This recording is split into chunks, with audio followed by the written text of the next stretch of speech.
dimension of fraud that is happening in our nation. This time around, we are not talking about Yahoo boys. We are not talking about the institution of government and the financial institutions. Now, this one, they are now using judiciary and the police and the staff of the bank to commit fraud. Now, how do this fraud operates? I will use the one that has to do with my clients as a case study.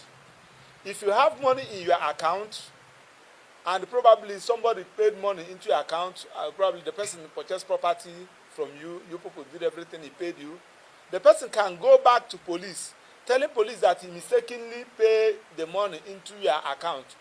And police will now negotiate with them, negotiate with the bank, look for a particular court, in quote, magistrate court, and get court order to collect that money back. My client, Mr. Godwin Emmanuel, operates a current account, corporate account with Access Bank. So all of a sudden, he discovered that he cannot have access to his account anymore. He contacted his account officer. His account officer said, they placed PND in your account. So he asked what happened. He said, police placed PND. There is another placing PND. He said, what actually happened? He said, I don't know. All his effort to know what actually transpired proves abortive. He decided to consult us, myself as a lawyer. I wrote to the bank, no response. So I decided to file action against the bank through originating processes, asking court to order the bank to lift that PND on his account. So lo and behold, upon serving the Access Bank now in reply filed their counter, saying that they placed that order based on police the court order issued by a magistrate court in Maraba to the police to place PND in that account. So when I saw the counter affidavit with the purported court order, I draw attention of my client.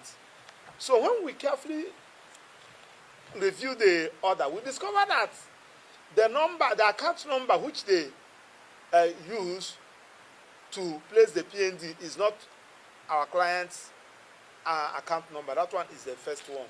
So, and we also discovered that they went to Maraba Magistrate Court to obtain that order via ex parte, through ex parte. And we know that when you have motion ex parte, you should get your motion on notice ready, so that when court granted it interim, you will now serve the other party to put them on notice, so that for you to hear the motion on notice.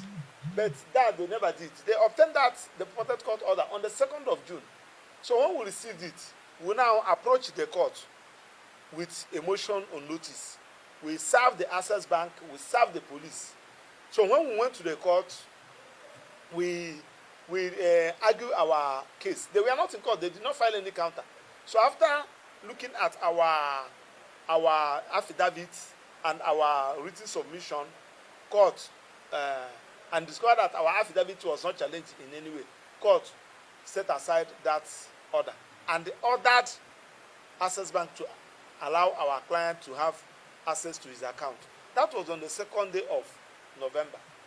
Now, on the following day, when the order was ready, that was on the 3rd, we mobilized the court bailiff to go and serve Access Bank and serve the police.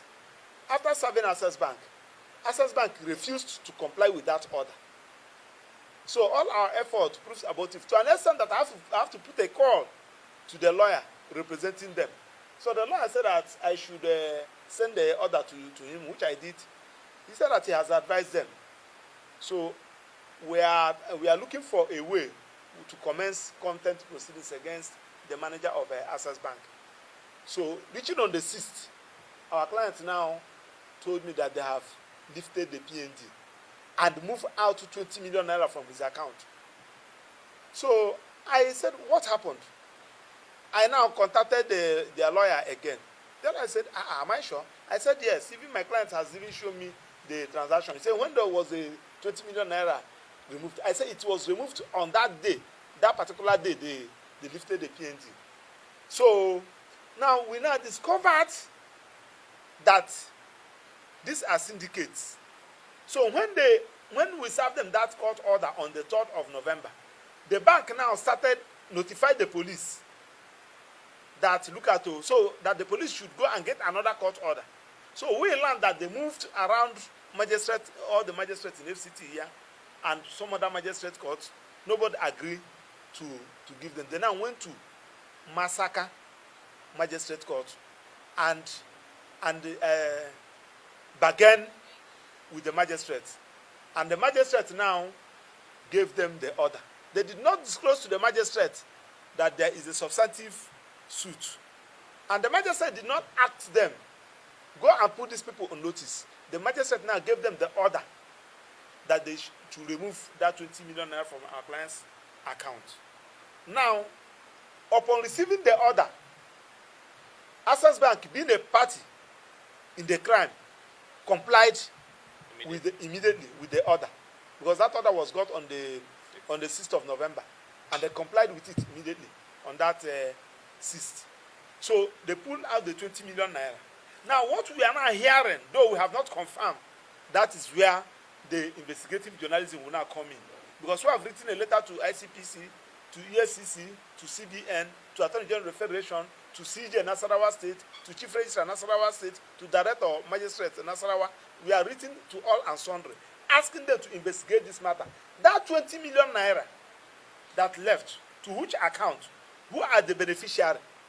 That is the starting point. Then two, also, why should the lawyer to Access Bank now has also, when we raise the issue to the court, that the account they used to place PND in our client's account is was the wrong account number. It's not our client's account. The lawyer now filed a counter saying that it was a mistake. They deposit in affidavit that it was a mistake. That one is the talk of another day. But what we are now saying is that we need to bring it to attention before things get wrong. Because now my client is a victim. One other Livy is also a victim. That one, I think his own is, they said they collected 70 million naira. The other one, Anazodo, or the other one, that one, his own is 120 million naira. So now another person just called me from Otako. He's a trader in Otako.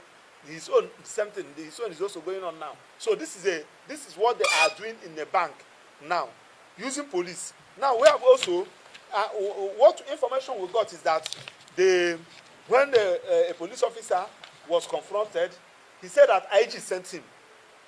That is acting, that SP Bologi, that IG sent him. So we are now accusing IG that he's using his office to commit fraud. So it is now left for him to come and explain how IG sent him. The one of a magistrate court in Nasarawa, in Masaka, that one also, he said that he's acting on behalf of the CJ and the CR. So he's now the agent of the CJ, Chief Justice of Nasarawa State, and the Chief Registrar of Nasarawa State, whom he's working for. Probably is his agent. They are using him as a epitome of fraud. So it is now left for them to come and explain. So that is our position now. Why we are saying this thing is that it happens to these people now. If it happens to that Okada man in one village, probably he's 100,000 naira. Nobody will be there for him. So why these people was able to raise it is because they have the capacity to engage the services of a legal practitioner. So that's why we are asking that you people should ask question. What happened? How can an Access Bank, whose chairman is a legal practitioner, a senior advocate of Nigeria, will allow them to use an order containing a wrong account to defraud an innocent customer? So that is why we are here. Thank you for your audience. Apart from this court action you are filing, have you taken any other stage? Yes.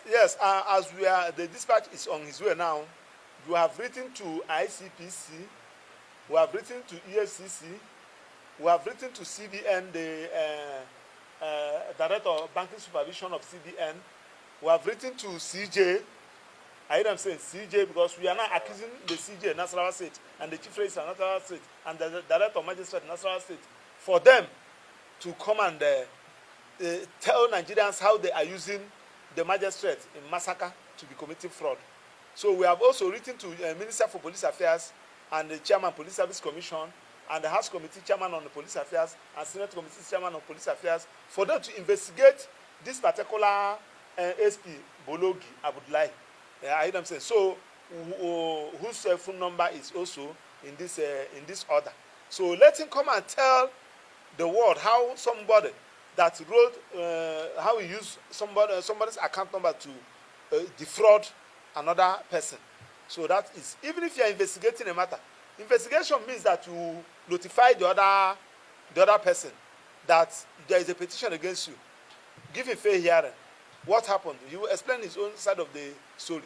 Not for you to use court order to defraud the money, and also for you people to investigate who are beneficiary of those money collected.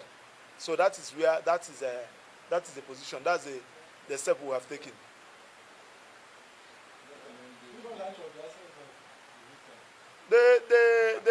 We serve Maraba Access Bank. I heard them saying so. According to the young man, the day they will serve him, he said that yes, they are immediately serve them that they are going to send it to email to their I don't know how to do it, but to serve them, they receive it. We have the acknowledgement copy and we have the proof of service by the court bailiff.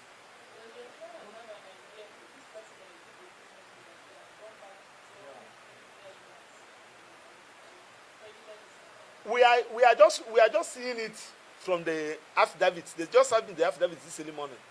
The counter affidavit. That's when we begin to see most of all these things. I hear them saying. I said whichever. I now called him. I said who? He said. I said, do you know what somebody they called? What's the name of the guy? They called the. He said no. That young man was somebody that he helped. I heard them say because my client is in Sydney. I heard them saying that there was a time he said he helped him. I heard them saying and give him some money. That he never have any problem with him. So that is the position. So, but the